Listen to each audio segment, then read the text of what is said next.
So these are the two pots in the shards that I brought to the National Museum and gave to Kun Chin Ud when I got back to Bangkok. And what I had done is I had two sets. So one set I gave to Kun Chin, the other set I gave to Mom Pantip Chumpat, who has the House Museum of Suan Pakad, and she had been very good friends with my mom and my dad, and she was my auntie. So I'd always stay in Suan Pakad when I was visiting. I was staying in Suan Pakad that summer, and she had a house museum, and she was interested, and I'd learned from her, and my mom had learned from her about Thai art history and things like that. So I gave Mom Pantip a set, and I took a set to Kun Chin. This picture was taken, I went down to the National Museum and asked for Kun Chin, and he was outside. He had two tables outside in front of the, it was the Wang Na.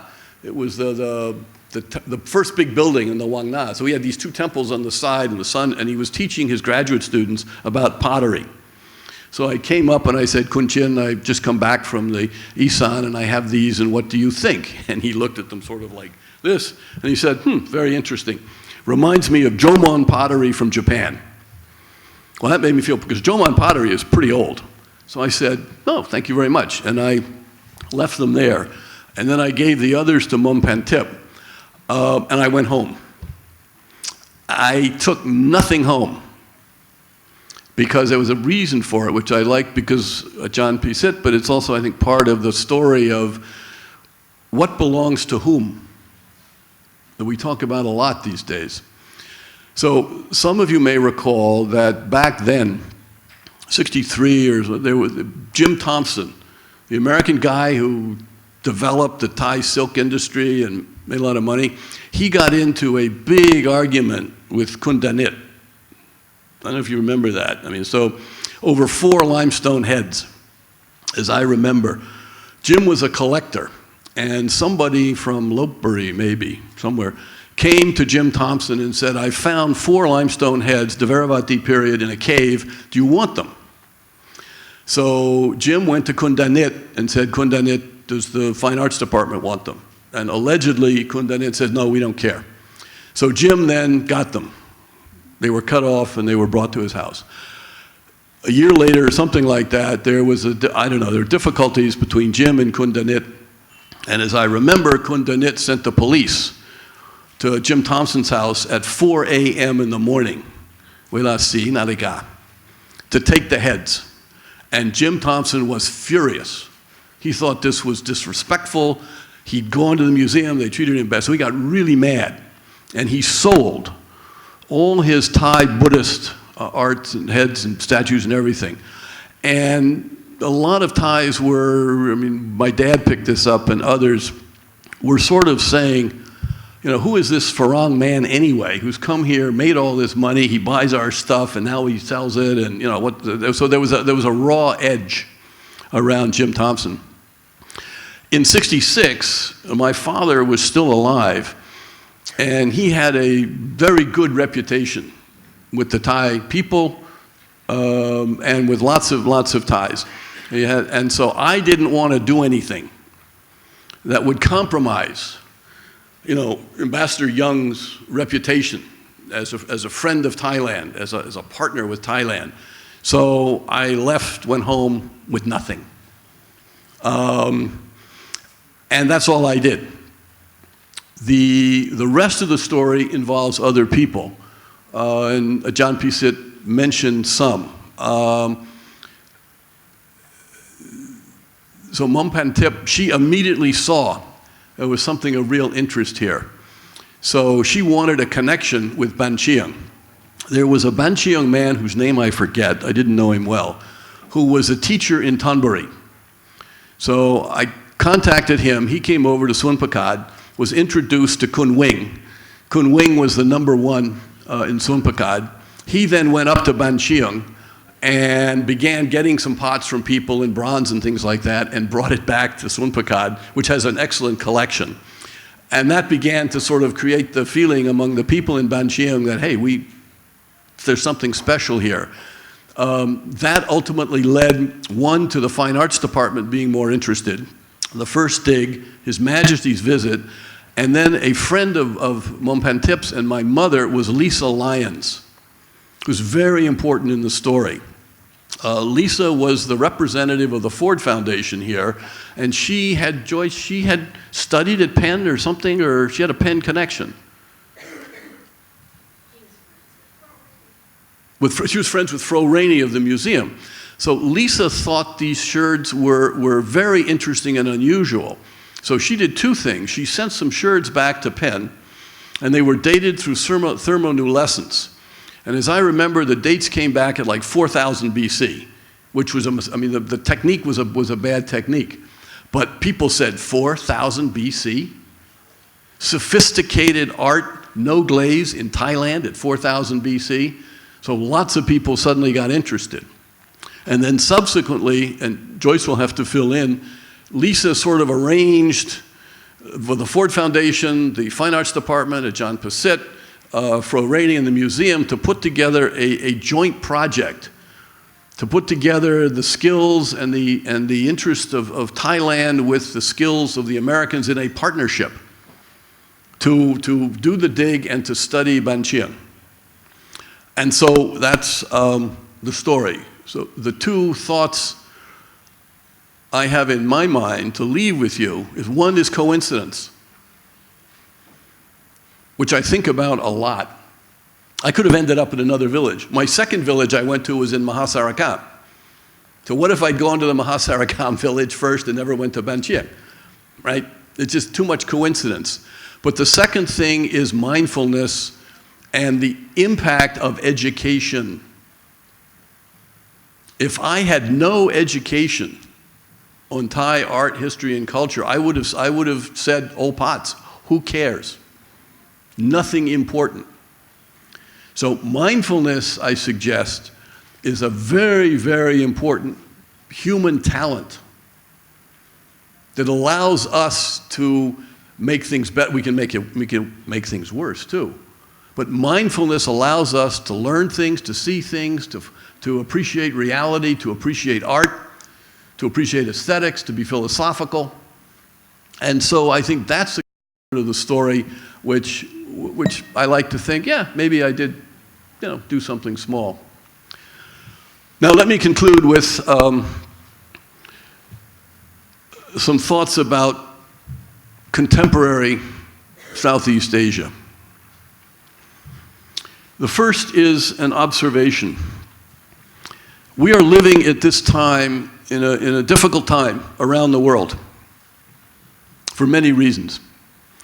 One of the things I believe we are seeing is a re-emergence of what we in American political science call tribalism. It's the ethnic group, and each ethnic group wants to be bigger and better than the other ethnic groups.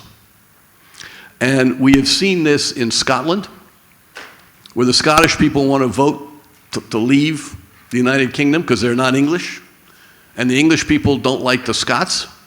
I mean, they've been living together since 1707, I think, but they're still, the Scots see themselves as one tribe, the English are a different tribe. The English are about to, or the United Kingdom is about to have an election or referendum as to whether they're part of Europe or not. There are a whole bunch of people, especially in England, who say, we're English, we're not Europeans.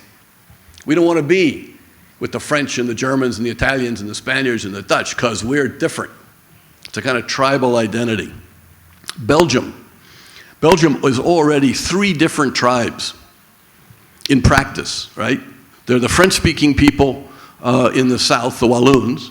They're the Flemish-speaking people in the north, who are Dutch. And then they're the people in the city of Brussels who are cosmopolitan. And they're 3 different governments, and they're basically 3 different cultures.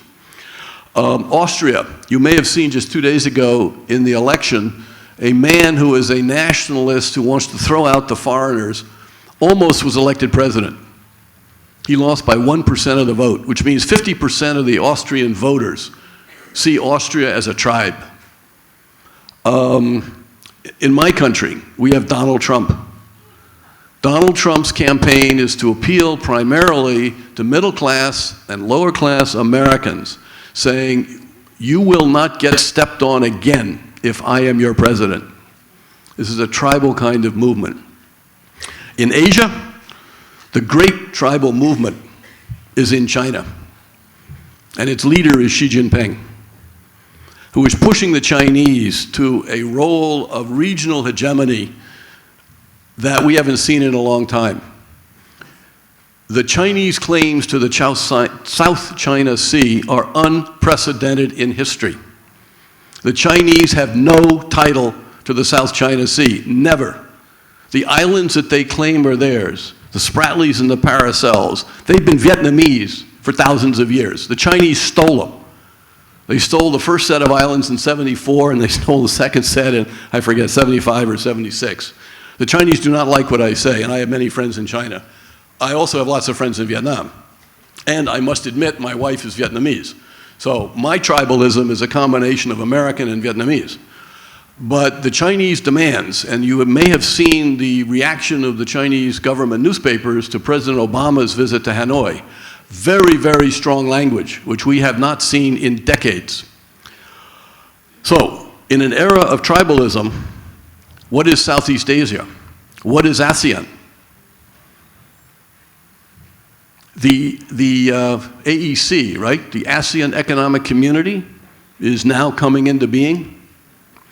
How can the ASEAN Economic Community develop if there is no identity among the different peoples of Southeast Asia? Is there a Southeast Asian identity? Is there something that's different and we can be very proud of in Southeast Asia?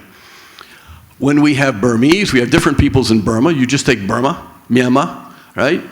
We have the old Arakanese, the Rohingya, we have Kachin, we have Karen, we have Burmans. In Thailand, we have Thais, we have Mon, we have Khmer, we have Vietnamese, we have Lao, we have hill tribes in Laos, we have the Hmong, we have hill tribes in Vietnam, we have Malay people in Malaysia, Indonesia who are Islamic, we have Malay people in the Philippines who have 400 years of Roman Catholicism.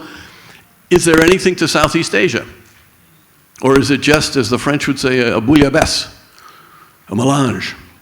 I would like to suggest that there is something common to Southeast Asia, which means we have to go back in time before the different peoples, the Thai, the Burmans coming south, the Malays came from somewhere. Before all these people emerged in the different sort of linguistic communities, what was there?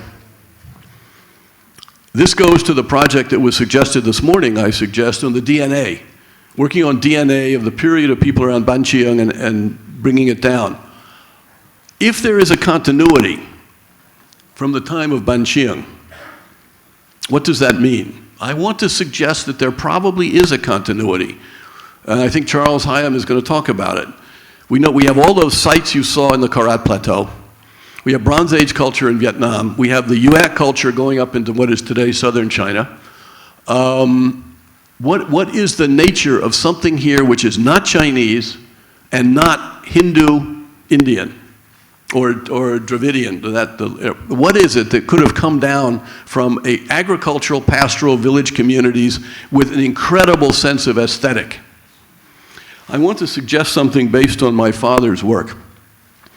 My dad once wrote a paper, which was never published, where he was analyzing Thai foreign policy. And what struck him was what he used the term back then of plasticity. What struck him about Thai foreign policy, which resonates, I would say, with Thai culture and Thai society, was flexibility. Flexibility and movement, and a lack of rigidity, and a lack of hierarchy in a Chinese imperial sense or in a Hindu sense. And I submit that in the years that I've gotten to know the Vietnamese and other people and Malays, and there is a concern among Southeast Asian people for the flow of power and for the sacred, and the sacred being in different kinds of things. And it's a tradition of spirits, pre-Buddhist, pre-Islamic. It's the P here and there. It's a culture, it's the similarities between the early Shinto in Japan and various things in Indonesia. So I would like to suggest that there is something of autonomous credibility in Southeast Asia, which runs through all this part of the world. It's not Chinese, it's not Western, it's not Indian, it's indigenous in some way. And it goes back to the first peoples who began agricultural culture and civilization here. So this is just a speculation and hypothesis of mine, but I wanted to suggest it to this group because we have colleagues from Cambodia and from Myanmar and others. If this group of scholars and people can think about what can we learn from history? What are the similarities? Where is there the flexibility and the ability to adjust and to accept? If we look at all the Southeast Asian cultures, Islam in Malaysia and Indonesia is more flexible than it is in the Middle East. The remarkable work of the Thai people in assimilating so many other people. Flexibility and adjustment, taking something from China, something from India, something from the West, but domesticating it, bringing it into something which feels Southeast Asian, fluid and flexible, and always open to tomorrow. So I want to suggest that there is something culturally important about an ASEAN community, which maybe we can relate to ancient history. So thank you very much, and I'm very honored to be here. And again, I'm very grateful to many people. So I will close with my last day in Ban Chiang, which was a huge flood. And that's how I had to get out, because the bus wasn't coming in. So that's me sitting in the horse-drawn cart, and that's Ajahn Promi, who is Kun Rabiev's father, and he was the principal of the elementary school back then, sending me off. So, ขอบคุณมากครับ